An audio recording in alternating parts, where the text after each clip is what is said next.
how do you sell the idea to them that they need AI in their work for them to sign up? They help you to help them. Now, for somebody that is looking from the outside, see what is happening within the world of AI today, I'm afraid to say the person might actually be confused with all these shiny things every time coming from, even within ChatGPT alone, there is a lot of update coming every time.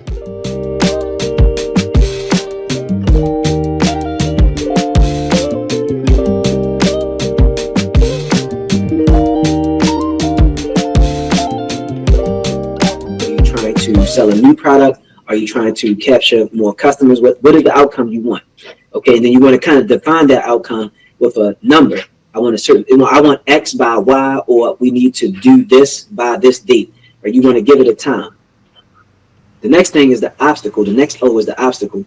What is the obstacle in the way of you achieving that outcome, right? The next O, the third O, is the outline. Outline the processes and the steps that you're currently taking to get that outcome.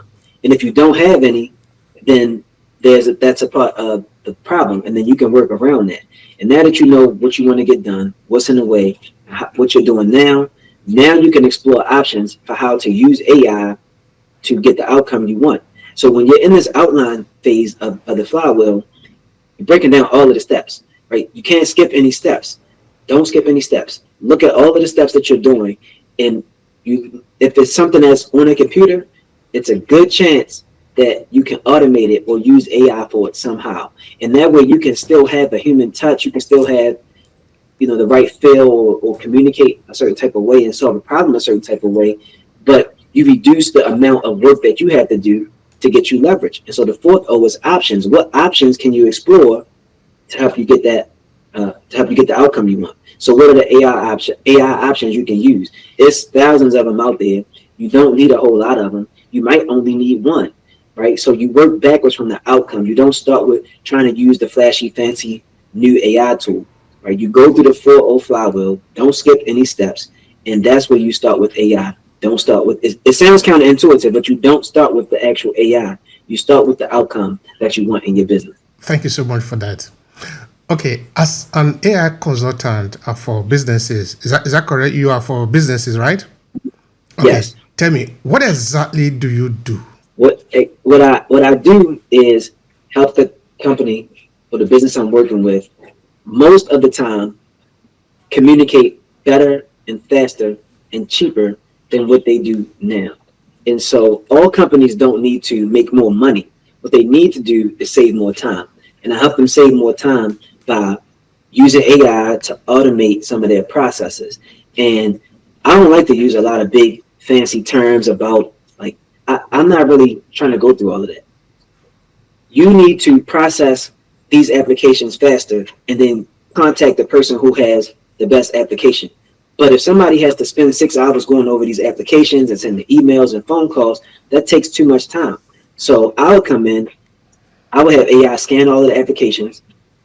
I'll set it up so that the applications are digitized. So now AI can read it.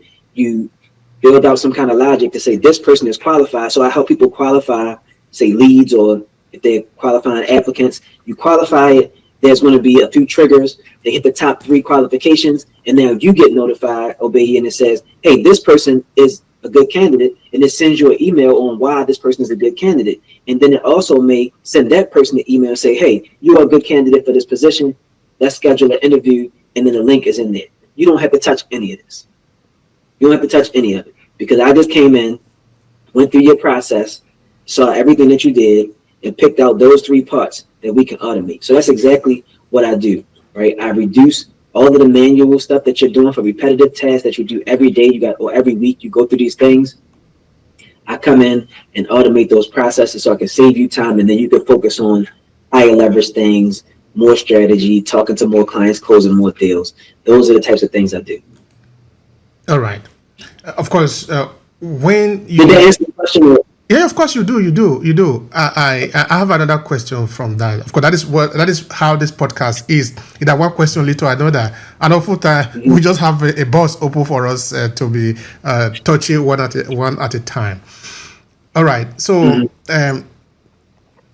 when you when you show the finished product to the person like this, it is clear, it is obvious that they really need it. But before they see the finished product, it is not obvious for some people, for some businesses, no? So I'm trying to understand, how do you sell the idea to them that they need AI in their work for them to sign up, then they help you to help them? Share with me on that. Got you. So that is true. Everybody can use AI in their business, but they don't know how or why. So trying to tell somebody they need AI is not a good way to start. What they need to do is solve a problem. So I typically ask them about what are the problems they have in their business. Most of those problems are around saving time. Where are you spending most of your time on repetitive tasks? We know what most people spend most of their time on repetitive tasks. That happens to be admin and client and customer responses and customer conversion. So those are some processes that most people are dealing with. So if I already know what your business is. I've already done research on your business. I'm starting with the problems. Right now, bigger companies know they need AI because they're already processing huge workloads. So they know they need AI because they're already using software tools. They already manage a lot of data. So it depends on the customer that I'm talking to, how I help them understand what type of AI they need. So for smaller businesses, whatever the problem is that you have, which is typically speed to communicate or organizing information. Those are the main two problems. So I start with the problem. I don't start with saying, hey, do you need AI in your business? Because they're not going to know what AI is. If I'm talking to a larger company, they already know what tools they're using. Hey, we have these processes going on. We're using this software. We're using that software. We need to put this together so it can be faster, so it can be more effective for my team. Or they'll say, I need to train my team on how to get this done better. And then I'll come in and say, hey, you can use AI for this, that, and the third, or you don't need this tool at all. There's a feature that lets you do, this thing. So all of my consultation is not necessarily around AI. It's around building better systems. And if we go through that flywheel and the option says eliminate this step, then that's what we do. We don't have to go through trying to implement AI. All right. Now, for somebody that is looking from the outside, see what is happening within the world of AI today, I'm afraid to say the person might actually be confused with all these shiny things every time coming from, even within ChatGPT alone, there's a lot of update coming every time.